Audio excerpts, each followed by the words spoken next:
Christine, how much does it hurt the WNBA when Caitlin Clark is out?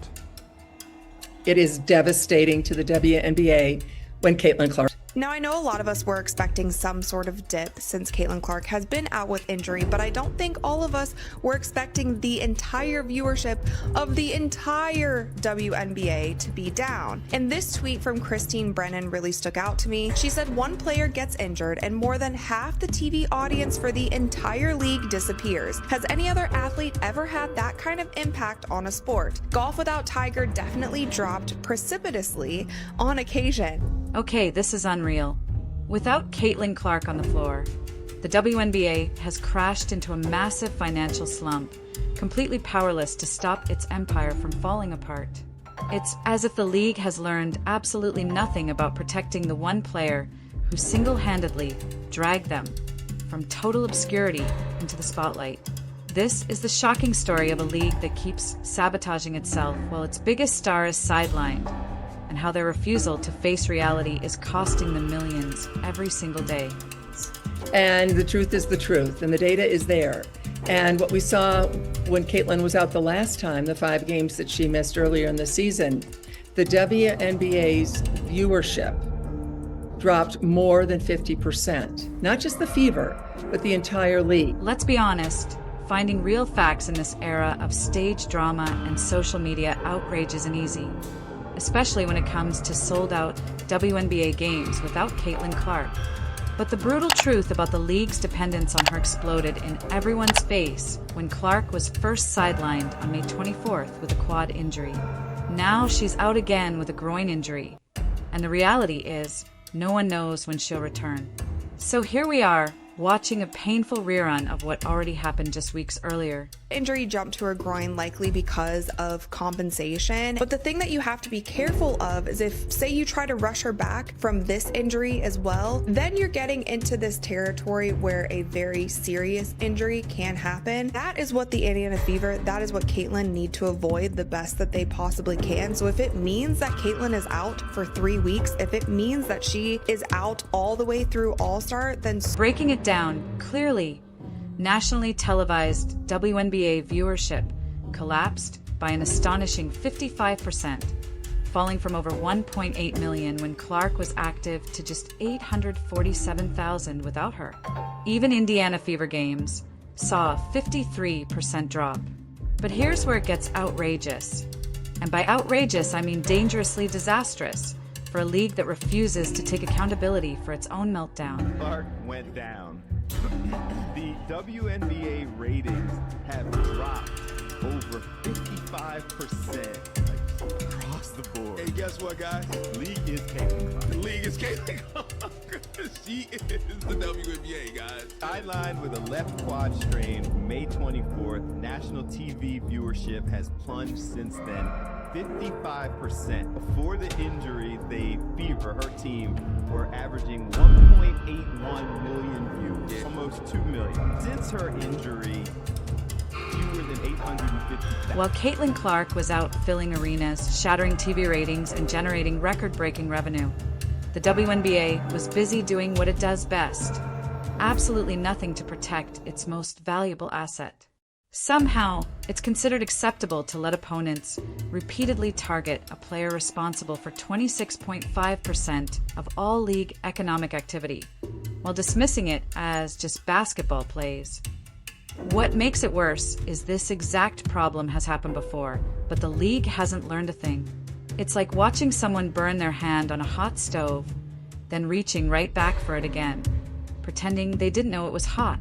News is alarming for the league, and it's alarming for the league because this is such a crucial year for the WNBA. At the end of this season, the WNBA will go into CBA negotiations. If negotiations go well, then every single player in the WNBA has a much better chance of making so much more in their next contract. And that's one thing when you start thinking about how many people stopped watching when Caitlin Clark got injured. A lot of people stopped watching because they are boycotting the WNBA. They don't want to give viewership to any other teams or any other players, whether they like other players on the team or not, because of how the media and the league itself has handled Caitlin Clark and how they have treated her. And if you're finding this as shocking as I am, don't forget to hit subscribe. The financial collapse has been both fast and brutal. Fever ticket prices plummeted by 71%, dropping from $860 to $250. The average ticket price for Clark's missed games fell from $1,370 to only $80. A mind-blowing crash that proves exactly who drives the league's interest. Those rescheduled games in bigger arenas meant to handle Clark-level demand? Now they can't even fill seats. Even the highly anticipated Fever versus Chicago Sky rematch saw prices sink from $210 to $95. That game once pulled 2.25 million viewers, one of the most watched WNBA games ever. Without Clark, it was just another forgettable matchup. What's really concerning about this is the fact that we are only a month into the regular season and Caitlin Clark has already been out with 2 injuries. With the first one being her having to miss some time with a left quad strain. Now, of course, this is concerning because if you're already on your second injury, you don't want to be that player that is always hurt. Cough, cough, Embiid, cough, cough, Anthony Davis. So I really do hope that the Fever really sits her out right now for a while, only because you don't want her to have more long-term injuries and be more prone. One of the loudest critics of the league's failure to protect its star is veteran sports writer Christine Brennan, whose upcoming book on Caitlin Clark and the women's sports revolution promises to expose all of the league's mistakes. After another obvious targeting incident, Brennan stated, "The WNBA continues to fail to meet the moment. This is what people see when they're watching in record numbers." Her point stings because league data shows Clark alone accounts for more than half the WNBA's television audience. Yet, the league still lets her endure flagrant fouls designed purely to intimidate her. It's like a restaurant owner letting customers insult the chef, whose cooking is the only reason people eat there.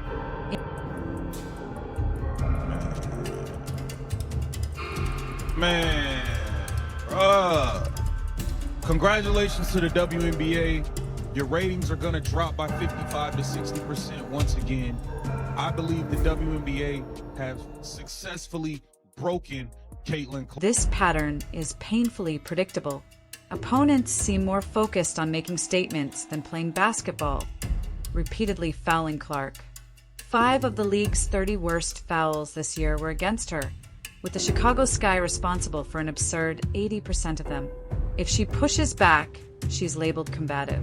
If she stays quiet, she's called soft. The WNBA has created a lose-lose situation, and they refuse to fix it. Meanwhile, the entire ecosystem, not just the Fever, is taking a massive financial beating. The league was already projected to lose $50 million this year. Now, with Clark sidelined, ratings, merch sales, and attendance are collapsing right back to pre-Clark levels. As big a deal as Tiger was in men's golf, Keith, he did, and when he was gone, it affected the ratings, but nothing like that. And, Michael Jordan being out, maybe a 5 percentage points or something. Nothing like this. You can make a strong case, and I will make that case, and have that there is no one single athlete more important to his or her sport or tour or whatever the circuit is that they play on than Caitlin Clark is to the WNBA. Here's the tragic part. All of this was avoidable.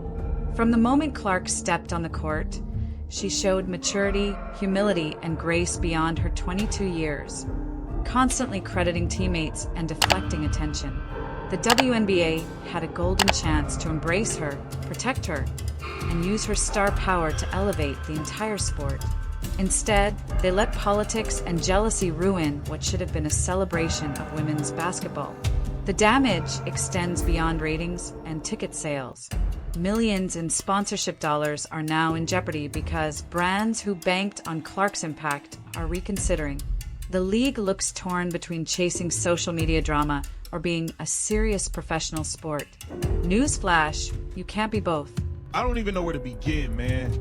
I hope Caitlin Clark is okay. I want to know when this injury even happened, bro, because let's be serious here. She has the quad injury. Mind you, Caitlin Clark hadn't missed a game since she was like 19 years old, since she was like 18 in college or something. Now she has a groin injury. We've never seen Caitlin Clark play as bad as she played the last 3 games. Let's just be serious here. She's like 1 for 20-something on threes in the last 3. We've never seen her shoot the ball this way. I'll say that. Has she been hurt and playing through? The contrast with other leagues is embarrassing.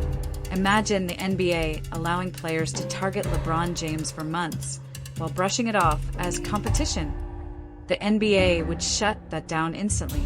But the WNBA acts as if negative attention is good attention. The toxic atmosphere they've created has pushed fans away. Many openly admit they won't watch without Clark because they no longer trust the officiating or the integrity of the game. That's not just a ratings issue, it's a credibility crisis that affects the entire league's future. I admire about Caitlin, she's a warrior, she's tough. You hear me? Bruh, you just don't see players, you don't see female basketball players like her. I'm sorry, I haven't seen a lot of female basketball players, like I said. The WNBA has had endless chances to pivot, yet it refuses. Every Caitlin Clark incident should have been a wake-up call to implement strict safety and fairness rules. Instead, fans get the same recycled excuses about basketball plays and letting them play. Ironically, Clark's injury, the very thing the league should have worked hardest to prevent, proved her true business value. A 55% drop in viewership is not small. Yet despite such glaring evidence, the league acts as if nothing has changed, still prioritizing empty phrases like competitive balance over protecting its star. Clean up. I believe the physicality and all this hacking and fouling that goes on, she getting blindsided by Marina Mabry. I think all of this stuff is having a wear and tear and an impact. And all you guys are doing are hurting yourselves, because the numbers are going to drop and drop and drop. And trust me, when it's time for that collective bargaining agreement, they are going to point to this and say, well, how can we give you guys all this money? What happens if she gets hurt? The truth is simple. The WNBA needs to decide what kind of league it actually wants to be. If it wants to be taken seriously as a professional organization, it must enforce crystal clear safety rules, protect its stars, and stop letting petty controversies overshadow the actual game. The fact that Clark's absence dragged average viewership down to just 555,000, lower than last year's 670,000, is a brutal reminder of what the league looks like without her. That's not growth. That's regression back to empty stadiums and meaningless games. Because of the way they play the game, because I love the WNBA, I love the way they play the game. But we really watch it because Caitlin Clark and everybody watching. Now listen, if I keep bumping her, knocking her down, might get her a concussion, you might hurt her for real. For 2 weeks, she was done with like a hamstring. She was down. 55% of the viewership was down. She comes back the next game, it's about 3 million viewers. Now let me tell you something. Growing up in the hood, they teach you this. Always protect the money. Y'all keep hurting her and all that. She's going for a year or two. Ain't nobody gonna watch it. If nobody watches, how y'all gonna make and generate money? And here's the most painful reality. It didn't have to be this way. The WNBA could have used Clark's massive popularity to create a sustainable foundation for growth. Instead, they built a fragile house of cards that collapses whenever she's off the court. Until they figure out how to protect and promote the stars who actually drive interest, the league will remain trapped in this cycle of boom and bust. So the big question is this: will the WNBA finally learn to safeguard Caitlin Clark and build a real future? Or will they keep squandering every opportunity she's given them? Judging by their history, the answer doesn't look promising.